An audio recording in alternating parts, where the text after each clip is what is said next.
From the Library of Congress in Washington, D.C.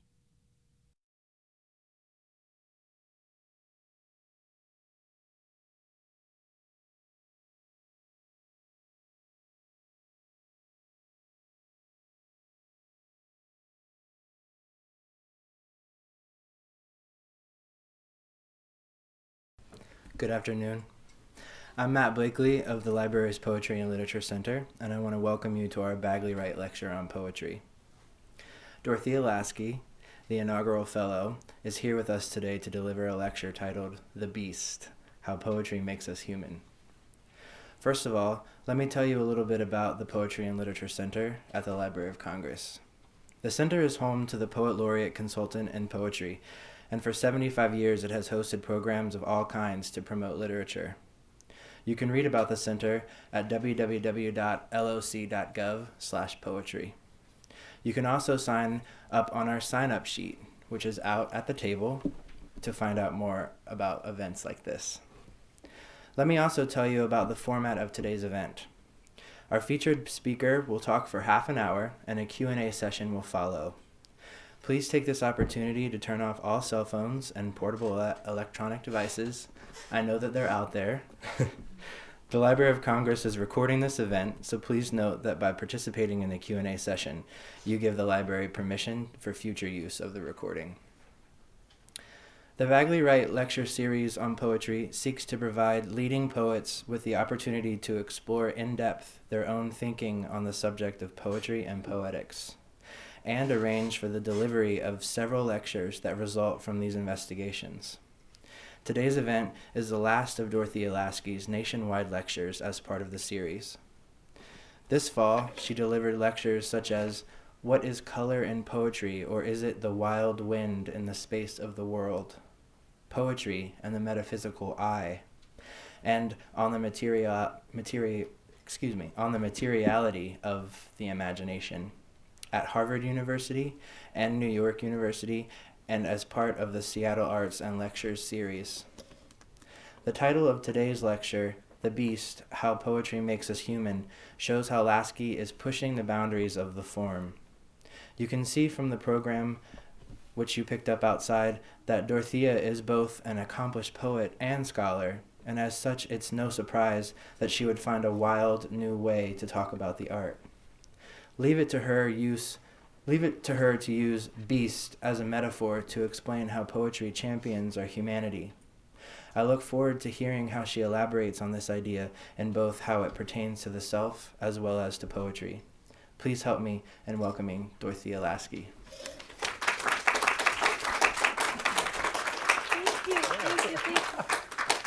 Thank you so much. Thank you for that lovely introduction, and it's so wonderful to be here and to be with some friends, Monica and Buck, and thank you, Rob, for having me in this wonderful space. I did want to say that instead of half an hour, it might be longer. By longer, I mean maybe 50 minutes, but if you gotta go, just go. I won't miss you. I will miss you, but I won't, say anything. Except for I might say something. But, I'm going to be reading, but I have these packets for you. So at certain times, I might ask for somebody in the audience just to read one of the poems out loud. So just to let you know. So I'll just start. And the title of the lecture is The Beast, How Poetry Makes Us Human.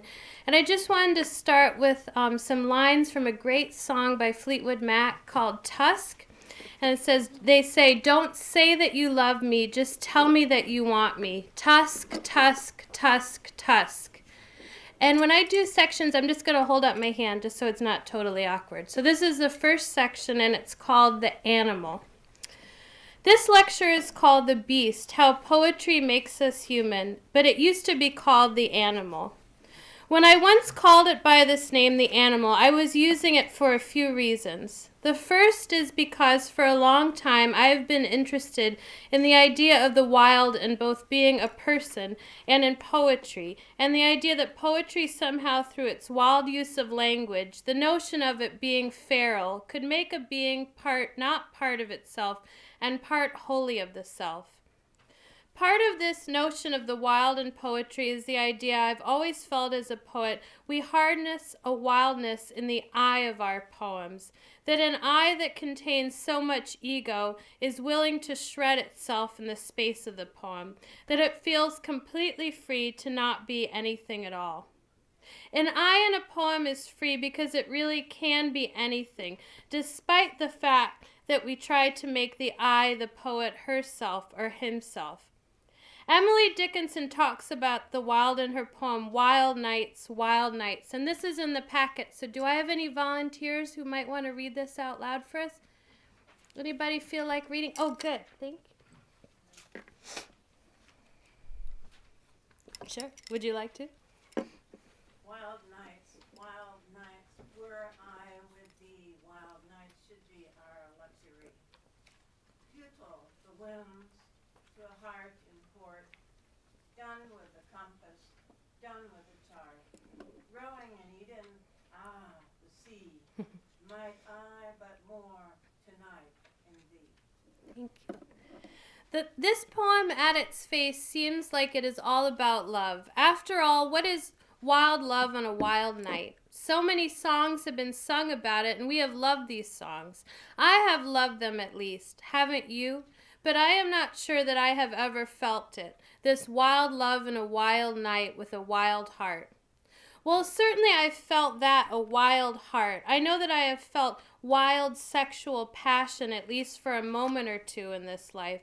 I know that I have felt wild emotional obsession that I let overtake me to let me, for example, fly across the country for the sake of even a whiff of it. Sometimes not even for that, just more for the idea of two people running towards each other in the rain, like that ever happens. But I am not sure I have ever known what it was to be in the moon of a wild night, to be wholly engulfed upon an animal nature, and to have that be in essence about another person, with a spirit trapped within what is a body, with what we might call a human body of flames.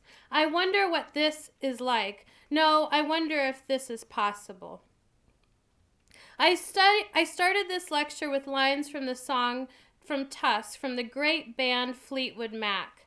I have always loved these lines because they mean what might be a wild passion to me, or seem to be. After all, as the band sings, we want to say to those we love, don't tell me that you love me, tell me that you want me. The people I have loved the most have always understood me when I have said to them, with this song playing in the background, this is the truth about love.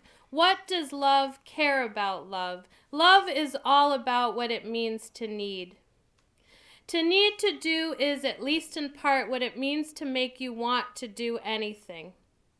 Part of what my discussion today will help to make you think about is the question, how does poetry make us human, connect us to what the animal is, and give us guidance to be of and not of the animal? I think poetry does help us do this. One way it does is to give us a way to relate to animals.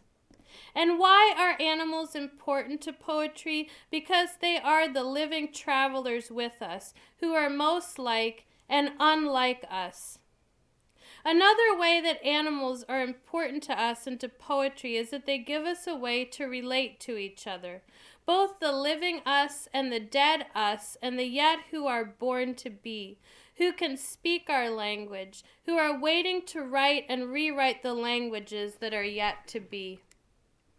In Derrida's The Animal That Therefore I Am, he talks about a kind of shame he has felt at the idea of a cat seeing him naked, a sort of malaise, as he describes, that a cat might see him as a thing, that he might be seen through the eyes of another, in this case, an animal, a cat, as the animal he really is. He writes of this shame. Ashamed of what and naked before whom? Why let oneself be overcome with shame? And why the shame that blushes for being ashamed?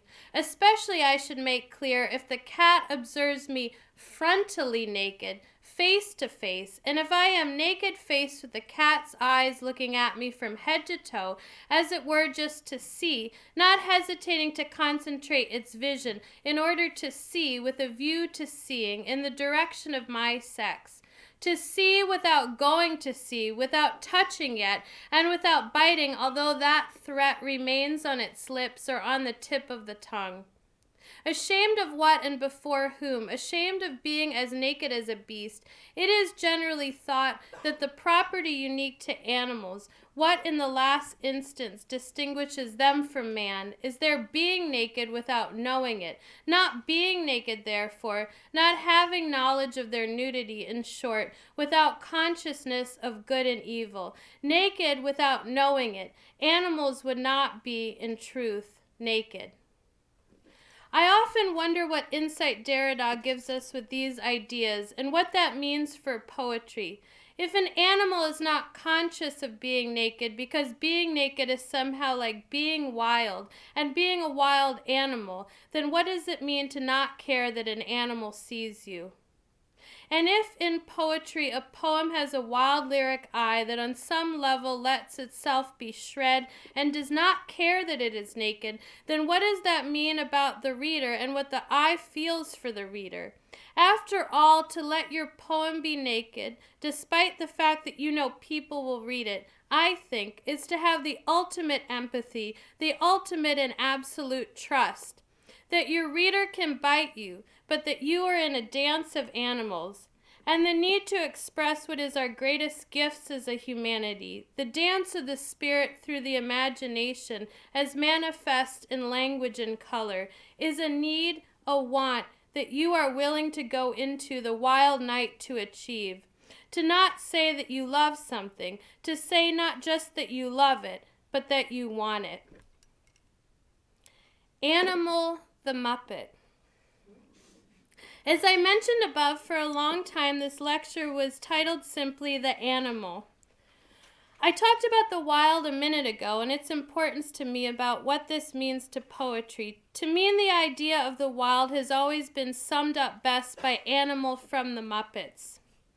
No, this is not a joke. You have in front of you a picture of what for many years was my worst fear. It is Animal suspended in blankness looking back at you. This fear first started when I was very little and had a viewfinder with a Muppet slide. The slide started off pleasant enough with the Muppets in many great locales, a slide or two of Miss Piggy and Kermit in love, and then Rolf playing the piano. Towards the end, at the penultimate slide, there was a slide of Sweetums in a red background. If you know the Muppets, you know that Sweetums is a nice Muppet, just kind of freaky looking. But he sort of sets the stage for what was the last slide, which was Animal in a black background suspended in the universe, a wild thing among the sublime. Even as an adult, this fear continued. In my mid-20s, I lived in fear that friends who knew I had this fear would somehow find it silly enough to scare me. I used to make my friend Eric Baus promise he wouldn't sneakily put this picture on my desktop when he borrowed my computer, as he often liked to prank me with other really filthy pornographic images all of the time. He never did, but I often watched who I told. Have you ever noticed how people can be very mean when you tell them your fears? They sometimes lay in wait to snap them back at you. At age 27, I started a master's program at Harvard, and they had the requisite beginning of the program celebration in the Science Museum in Boston. I went with my then boyfriend to the party, and we looked around at all this amazing stuff in the museum, and then we saw some viewfinders, and without thinking, I picked one up, and lo and behold, the first image was of all the Muppets in a 70s golden background. I shrieked, and my boyfriend came running to my side and looked and flipped to the next image, and there it was, he laughed. There was Animal, one slide away from my view. Even in my moment of glory, there was Animal waiting in his vortex, sitting there, ready to look at me. As we can see that I have brought this picture into you, which is not the same exact one, by the way. That one cannot be found mysteriously, except at the Science Museum, which I guess we can all go. I am not now scared of animal like I was. When my husband and I first moved in together, I decided maybe I should do some systematic desensitization to get rid of my fear. So I wrote an animal lecture, which is online, which not only involved a movie of Animal, but a lecture of his origin. It has been said that Frank Oz developed him in conjunction with images of Mick Fleetwood playing the drums. Don't tell me that you love me. Tell me that you want me. Tusk. After writing this lecture and making the movie, my fear subsided. It is almost gone now, but even so, you won't ever catch me looking at too many pictures of Animal before sleeping. What was I always so scared of? Why did the image scare me? It is, of course, the gaze back at me in the viewfinder, with no way to escape the gaze. It is the intense gaze of passion I had always wanted and feared. Animal in his puppet eyes needed me in that black space, just like my reader needs me. Maybe it is that Animal frightened me because he stood for death. That to feel the shred of annihilation is to be a bright red beast in the midst of the black life, that the ego is shredded again and again, and I don't believe in the afterlife, but I do believe that we come back as spiritual beings into this world again and again, and maybe Animal's eyes said to me, you know that I know too. In his book, The Open, Man and Animal, Agamben writes of the idea of the Homo sapiens, which we know means the wise man, that is, as he puts it, neither a clearly defined species nor a substance. It is rather a machine or device for producing the recognition of the human. He then goes on to describe how, as he writes, in medieval iconography, the ape holds a mirror in which the man who sins must recognize himself as the ape of God. In an optical machine, whoever refuses to recognize himself in the ape becomes one. To paraphrase Pascal, he who acts the man acts the ape. This is why at the end of the introduction to the Systema, Linnaeus, who define Homo as the animal that is only if it recognizes that it is not, must put up with apes disguised as critics climbing on his shoulders to mock him. That is why I endured the derisive laughter of snarling satyrs and the exultation of monkeys leaping on my shoulders. It must be that Agamben wants us to realize that to not recognize the animal in us is to not recognize our own divinity. For if we do not realize we are animal, then we cannot be human. That to not see ourselves gaze upon what we see in the animals of us is to always be the animal. To not let the wild overtake us like an ocean, but to fear the wild and all that it is capable of doing to us. Maybe Animal is the poem I have not yet written, and maybe never will, and this is why I fear him. In Derrida's essay, What Sort of Thing is Poetry?, he says that a poem is a sort of like a hedgehog thrown out into the middle of a road, which is, as he writes, rolled up in a ball, prickly with spines, vulnerable and dangerous, calculating and ill-adapted, because it makes itself into a ball, sensing the danger on the autoroute. It exposes itself to an accident. No poem without accident, no poem that does not open itself like a wound, but no poem that is not also just as wounding.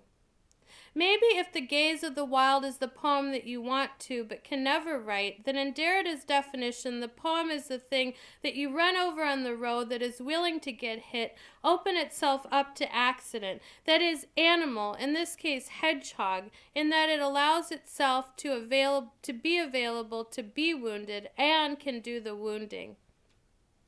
In another lecture of this series called On the Materiality of the Imagination, I talk about the idea of the imagination being the space that a poem can open up where we can commune as humans and even as human ghosts, where the living and dead can gaze upon each other. It all begs the questions, what is a ghost and what is consciousness after we die? And what is an animal and what is animal consciousness? It is easy to think of animal consciousness like our own. We personify our animals, our pets. This James Tate poem that I'm about to read to you exemplifies what we do well when we turn animals into cartoons. And this poem is called The Radish.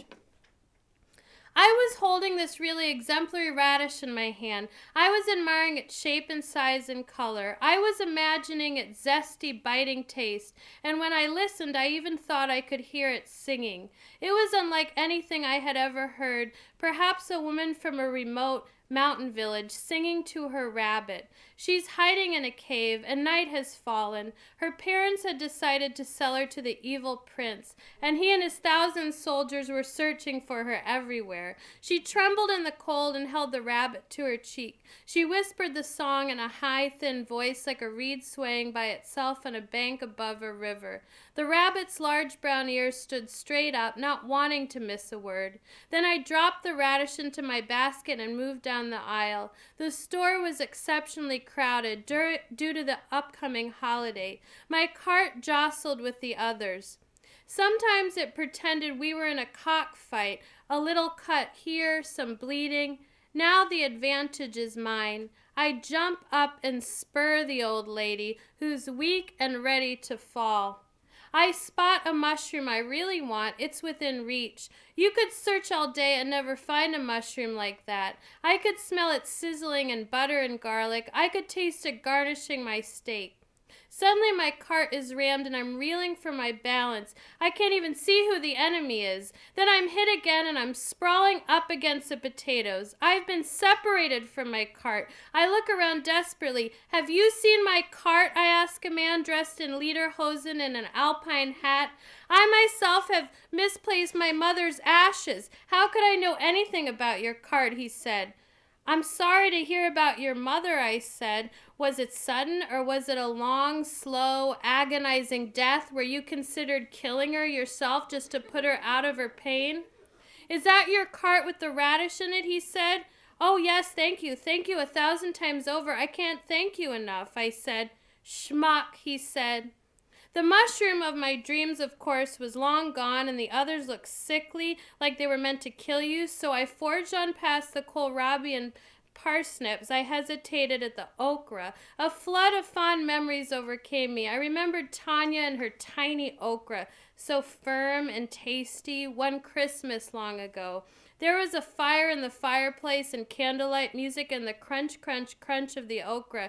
I have never been able to touch okra since that sacred day. We were in the Klondike, or so it seemed to me then. Tanya had a big dog and it ate the roast and we had a big laugh, but now I don't think it's funny. I remember the smell of that roast as if it were cooking this very minute, and I can see Tanya bending over to check on it. How did we ever get out of there alive, and what happened to Tanya? I looked around, peaches and plums. I'm buffeted from behind. Watch it, I say to no one in particular. 8 eyes are glaring at me. I'm moving, I say, but I can't move. The rabbit says, tonight we will meet our death, but it will be beautiful and we will be brave and not afraid.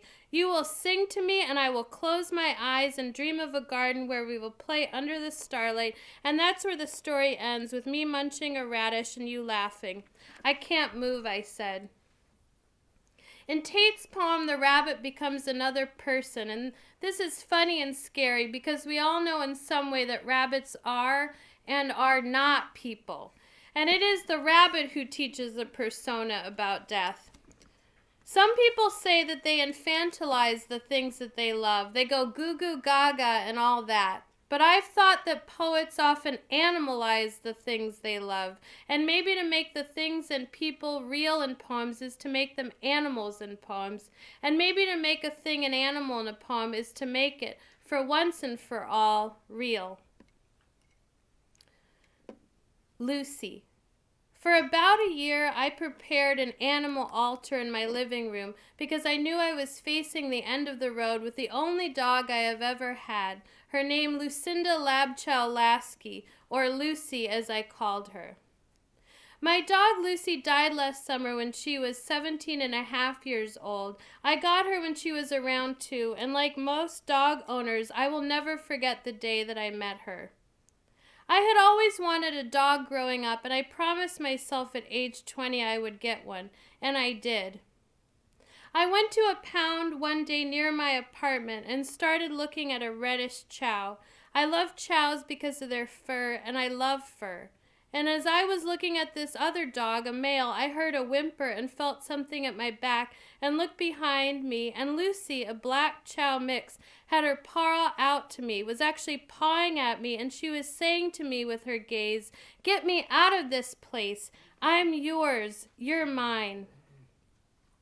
Lucy was very healthy through our life together, but last winter she came down with a very bad form of bladder cancer that spread and eventually killed her. When she died, I put her ashes on the animal altar I had been preparing for them, and that is where they sit now in a rather ugly green and white floral metal urn. During the 9 months that Lucy was dying, I really struggled a lot, but also came to terms with her death in the course of it. Going through this extreme grief and dealing with it while she was still alive was and continues to be something that is hard to explain to lots of people. A lot of people just roll their eyes and say, "Oh, that's just a dog. That's just an animal. Please just get it together. It's not a child. If you had a child, you'd understand why she wasn't like a child."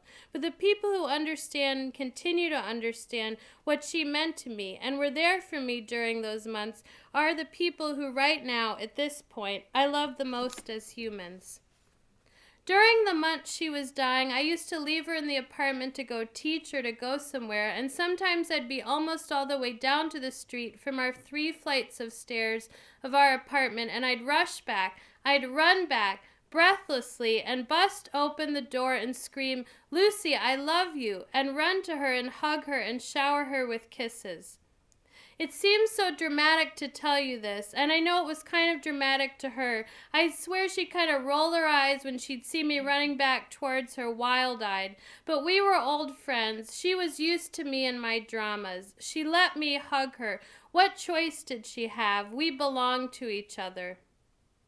In his book, Dog Years, a Memoir, Mark Doty writes about how after he put his dog Arden to sleep and laid his body in the back of the vet's car, he arranged his head and neck so that he looked more comfortable, even though, as he wrote, he knew it was absurd. This is the sort of thing we do for any animal we must say goodbye to. We treat them as we might want others to treat ourselves. Maybe what I felt for Lucy is what they explain it is to love madly. I loved her without question. I loved the beast of her in me wildly. I loved the beast in me madly, which I was when we were together as 2 animals. She knew I was a poet, and I knew her life was poetry too, and we were a poem, and we will always be. And in the poems of her, and in these words now, I feel she is still alive. What is a beast to us? Anne Sexton.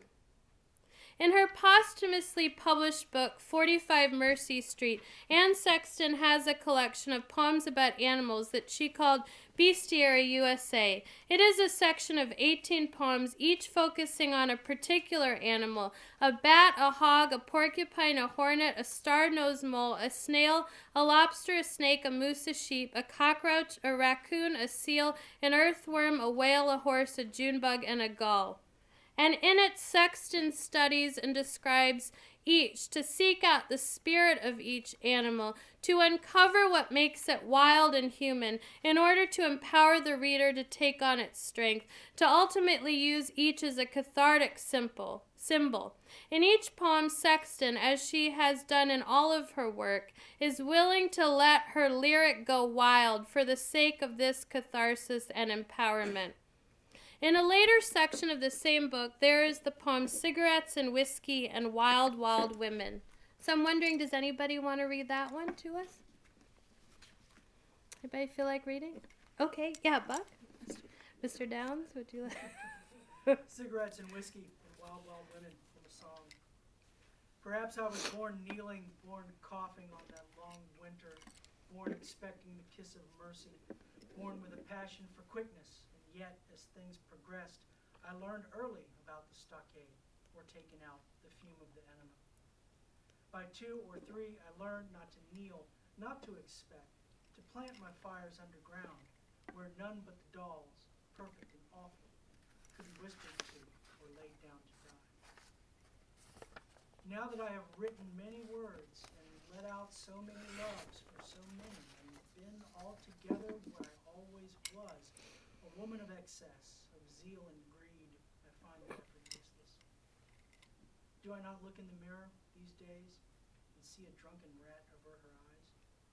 Do I not feel the hunger so acutely that I would rather die than look into its face? I kneel once more, in case mercy should come in the nick of time. Thank you so much. Thank you.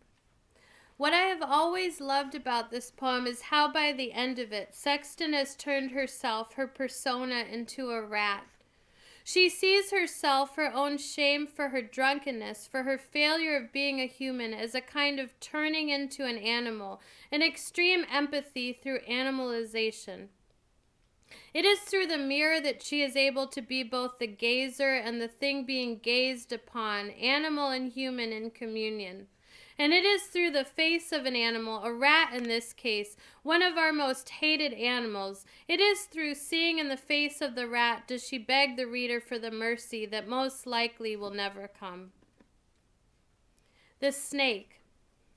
Lots of poets see the poem as a place to demonstrate the interaction between their persona and the animal and to become one with the animal. This is a way that poetry can teach us to be human.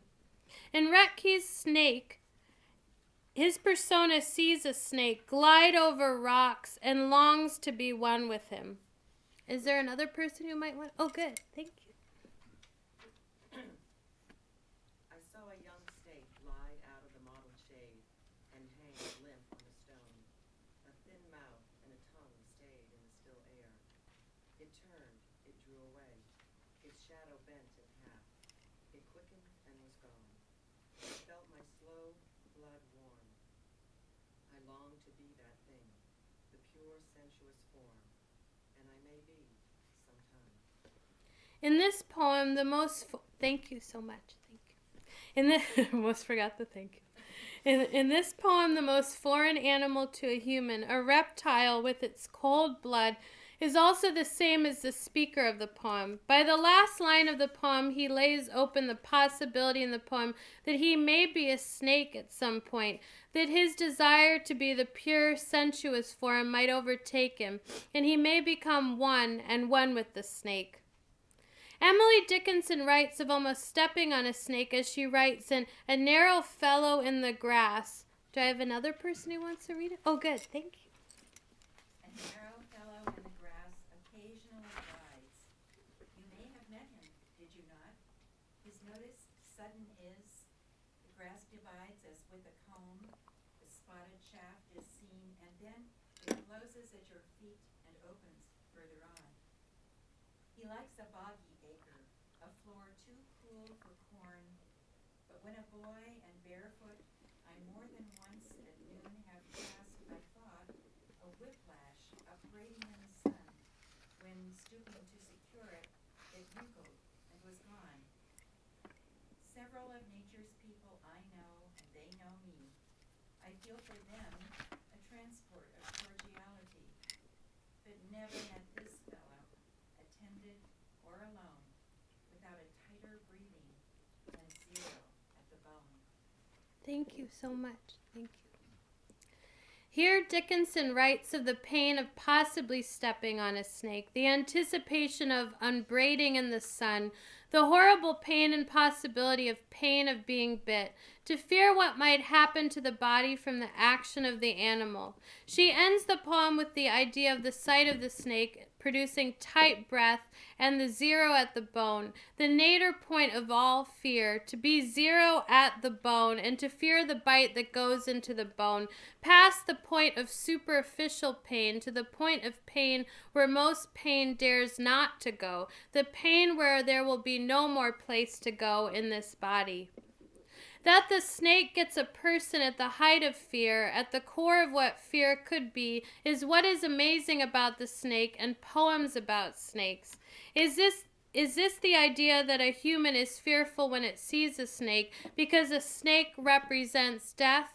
Or is it too because the ego seeks to be overtaken, to become one with the animal, in this case a hated animal, a snake? In Gordon Grice's The Book of Deadly Animals, he writes of a strange encounter with a snake and of complete human-animal conflation.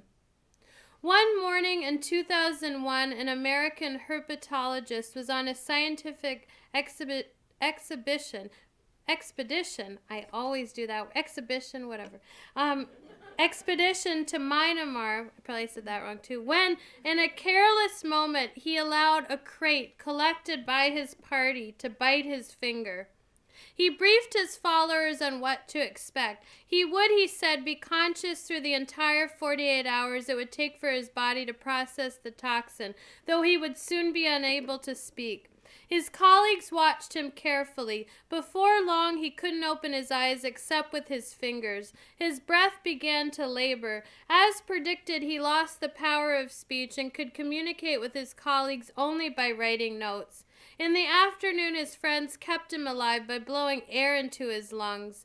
"Blow harder," he advised them in a note. They tried, but a few moments later, he changed his mind. "Let me die, D-I," he wrote, and reluctantly they did. The thing that has always struck me about Grice's description of this event is, what is and what was this careless moment? What did it mean for a herpetologist to have a careless moment with a poisonous snake, where he knew exactly what it would do to him, that it would kill him?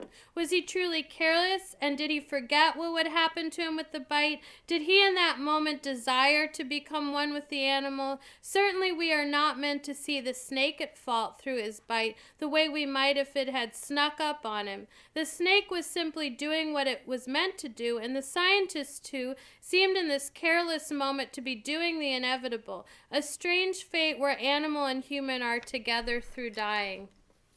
The also curious part of the encounter was the poem he wrote in his note with the die, as he wrote D-I, as when he wrote "let me die" in fractured language. The E an afterthought. He couldn't bring himself to have the desire anymore to bring out of himself. This note poem, "Let Me Die," makes me think of the poem by William Carlos Williams, "The Last Words of My English Grandmother."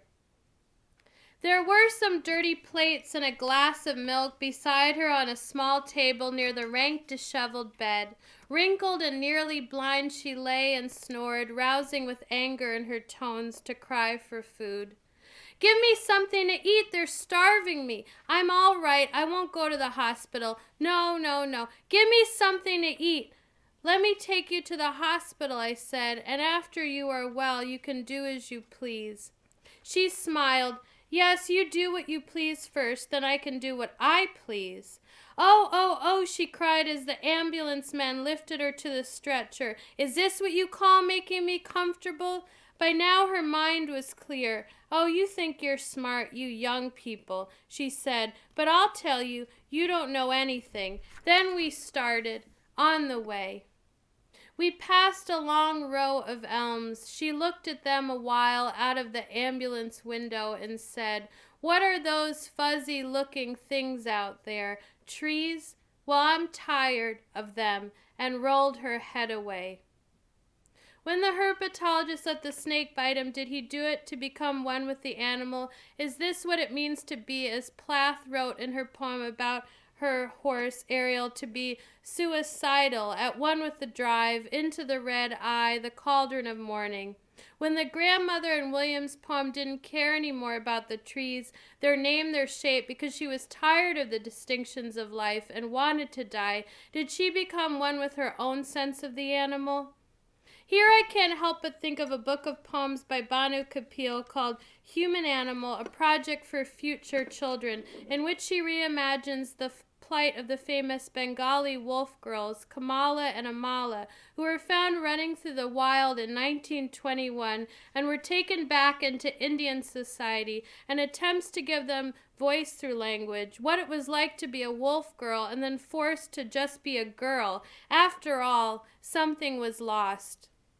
I think, too, of the story of Romulus and Remus, raised by their wolf mother, and with this animal upbringing, a perfect preparation to set them up to begin the most important city of all time. To let the animal overpower us is to let the poem overpower us. A poem has an overpowering love. The wild mind and the forest. There is a famous story of how when Allen Ginsberg was doing meditation, he often carried around a notebook with which to write his lines of poetry. One day during meditation, the leader of the group said, "Put that away, let the lines go." When Ginsberg protested, "But I will lose my lines," the man replied, "Trust your mind."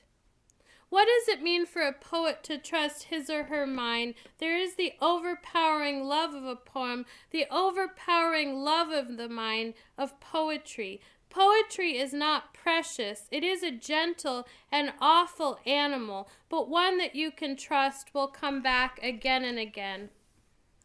I was talking the other day to one of my students, Elizabeth Metzger. She is a spectacular poet and has, in our workshop together this semester with me, been trying to figure out how to harness the place in herself where poems come from, to begin anew, to be a new Elizabeth, as she calls it. The other day I tried to tell her that in all of us are two beings, an unconscious and a conscious one. They are like an id animal and an ego human, but also not.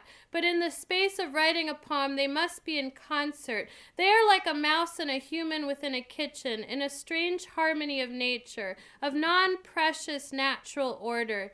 If they see each other in the kitchen, they will not like it. But there is a way, sadly for all of us who hate rodents, that they can coexist. They must pass each other and try not to look upon each other too long. They cannot get caught in the viewfinder together. There must be a place for both to escape.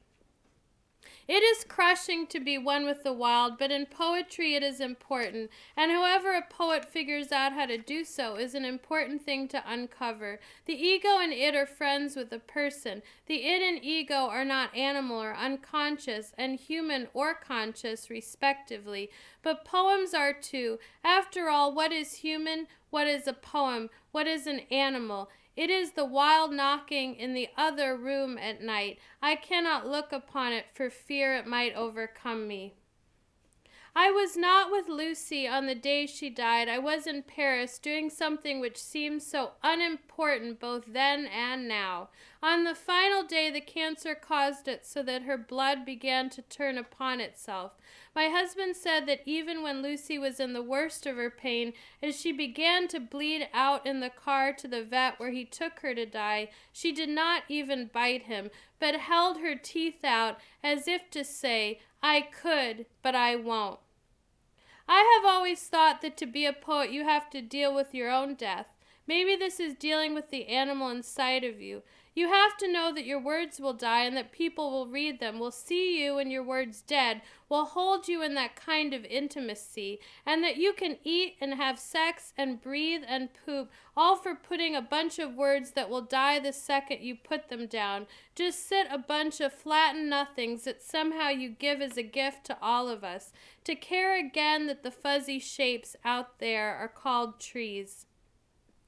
In Stephen's poem, "Poetry is a Destructive Force," he reminds us of what both a wild animal and a poem is. Does anybody want to read this last one? Anybody feel like reading? Thank you.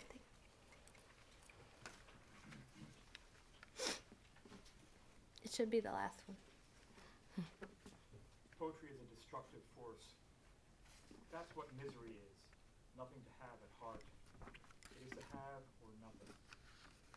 It is a thing to have a lion, an ox in his breast, to feel it breathing there. Corazon, stout dog, young ox, bow-legged bear. He tastes its blood, not spit. He is like a man in the body of a violent beast. Its muscles are his own. The lion sleeps in the sun, its nose on its paws. It can kill a man. Thank you.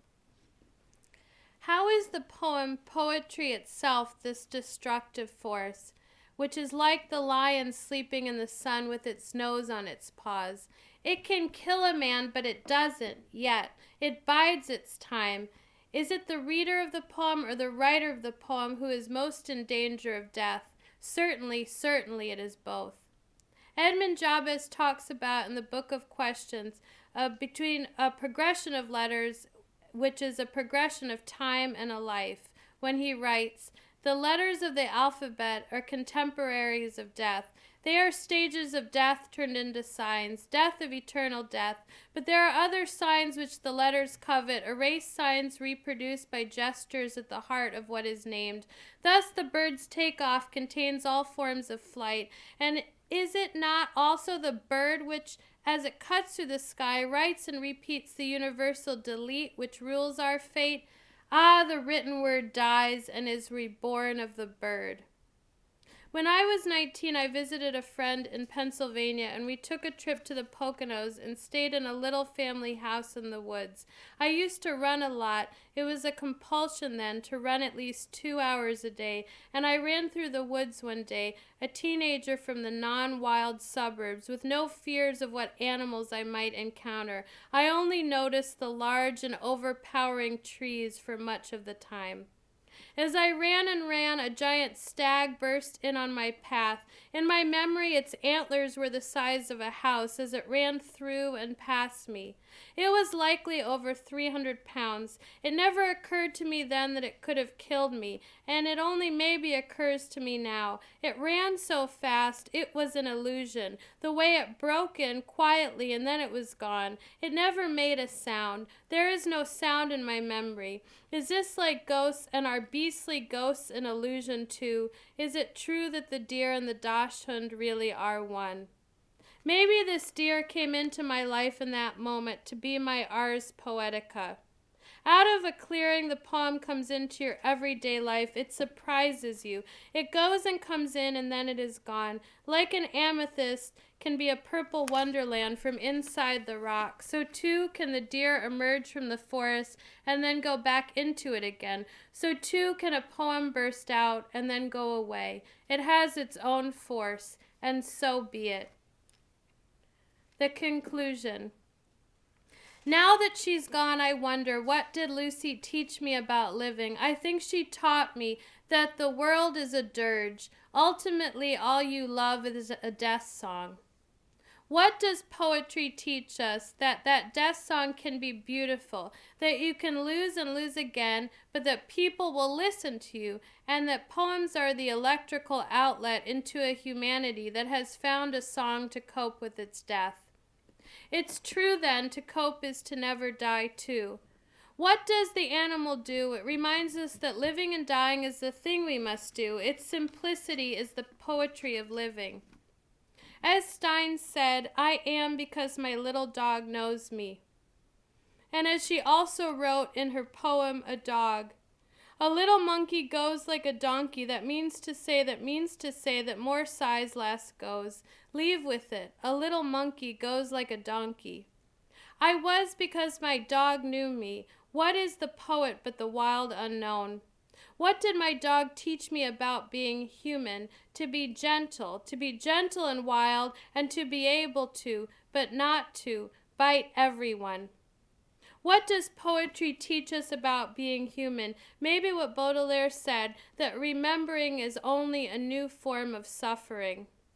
Or maybe that poetry is a destructive force. Maybe it is true what Stephen said, the look of all my animals in the rain. That is the thing I will always remember. To be an animal in the rain, but to be gentle, to care, to look into the living eye and see itself, the red eye, the cauldron of morning, but also the blue one too, the violet eye and the wild night.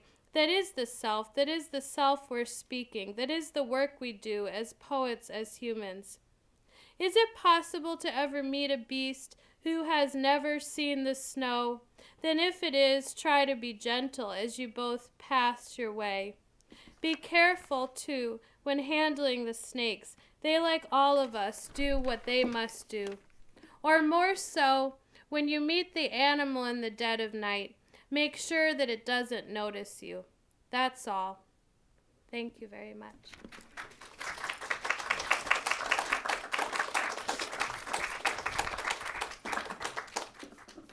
So now we're going to move on to the Q&A. Can everyone hear me? Great. Should I stand here? Yeah, Should I sit down? Okay, yeah. If you want to sit down, I'm pretty sure. Oh, I just do whatever. Does anybody have a question in the audience? Oh, awesome. Hope it's not too hard. I feel like I'm on a talk show. I'm not sure if it's even a question, but I mean, what I was getting from the lecture is poetry and its paradoxical power. And from some of the stuff I see in your work, where you have lines that are kind of flat and very direct, and lines that come as a surprise and that have a lot of beauty to them. And to me, I think that kind of talks about death and not death, and beauty and not beauty, and sort of a lot of the stuff that you talked about. Thank you for knowing my poems, and yeah, I would hope that there's some match there, but I don't know that I articulated it myself for that. But oh, did you just point to your watch? Oh, okay. I thought he was like. Yeah, but I do think that a poem should be a wild animal that has the ability to attack you, but isn't necessarily going to attack you at every second. Just like you would see a tiger, and if you were to encounter a tiger in the zoo and then go into its cage, there is some percentage that it wouldn't actually hurt you. It might try to hug you and act like a cat, but that the threat is always there. Do you think that that's what poems are? Do you think that they are wild animals? I don't know. I'm still thinking it through. I do think that it's more important to me, kind of the sound of the language and the music of it, and which touches something that we don't know exists. Thank you. I'm going to actually follow up on what you just said, because I felt like partially you were circling around what you just said now. The poem is a wild animal. You said, like, the written word dies and is reborn as a bird, and a poem has its own force, the way an animal has its own force. So I think you were, I felt like you were circling around that with your lecture, and not that the lecture wasn't saying good things other than that. So if a poem is a wild animal, what do we, and is also, is capable of killing us or also being gentle with us, what are we getting from that the same thing you got from your dog, or is it something similar, or is it something different than that? Well, I think the weird thing about a dog is that supposedly it isn't a wild animal. Right. So I wouldn't say that there are some poems that are domesticated animals and not, because I think in any animal, in all of us, there's the possibility for extreme unbridled violence or passion or something like that. But wait, what was your question? Yeah. As a wild animal. Yeah, I think it's about always having the unconscious or the wild have some part in both the process and in how the poem comes out. And I guess that informed sometimes would be a kind of roughness. I know that when I was talking to Elizabeth about it, it was very clear when I was saying it to her in a way that wasn't as clear if I were to say it to myself, that you do have these two beings, and like ego and id is kind of a simple way to think about it, and maybe it's definitely too simple, but just that the unconscious has to control some element of the animal. Nothing particularly new. Kind of just Freud, just some Freudian stuff. Hi, first I just want to say I enjoyed it immensely, so it was wonderful. And I love the Thank analogy you. to the animals, to these. And for me it speaks to for poetry, the rawness, the purity, the directness. And the only place where I felt myself get a little catch during your talk was when, I don't know who said this, but when you were speaking to the person saying to not be worried about grabbing those lines, you know, to trust your mind, to... Oh, that was the Ginsberg's meditation guru or teacher told, he was writing, and like we all do, and no, trust your mind, you know, don't worry about getting it all down because it'll come back. Okay, well that's where I had the catch. Me too. I wanted to know what your thoughts were, because my experience has been no way it will come back. And in fact, when I look back on things I've written, you know, sometimes if it weren't for the fact that I had written it, I would think it had never been my words, you know. Yeah. So I just wondered if you could speak from a moment to that concept of where you feel that comes from, and do you feel an ability to retain that, hold on to that, and come back to that? Because I feel like it comes from nothing and it goes away into nothing, and if I don't grab it, it's gone. So. And I feel that that's, you know, the unconscious is the word that we could use to describe it. I really hate the idea of the muse, because I feel that there's something, you know, just kind of wrong about that. That seems wrong and elitist in a weird way. But I think that it is that the unconscious has some form of communicating, and that if you don't capture it in that second, you do lose it. I don't feel, you know, there's sometimes, you know, if you don't get up to write something down, it does sort of go away. But I think that that's the thing, that it's not if a poem is an animal, it's not a precious thing, that it has the ability to come back even if it's not in that exact form. And I think that's what Ginsberg's guru meant to say, like, trust your mind, that the mind will let it happen again, and that, like, there are these things that will just, you can't help but have reoccur, even if it's not in that exact beautiful form or the beautiful line he wanted to capture. So it is just about, that's the trusting part, that you can trust that you are this unique thing that will make it again, even if it's not that exact thing. Yeah, and that, which is really hard. I mean, I'm not good at not writing stuff. I want to write some stuff down now. I sort of... I think we have time for one more. Oh, yeah. Yes, would you comment on this little fragment? Hail to thee, blithe spirit, bird thou never wert. How would I comment on that? Let's see. Would I would say that, of course, we should hail to it.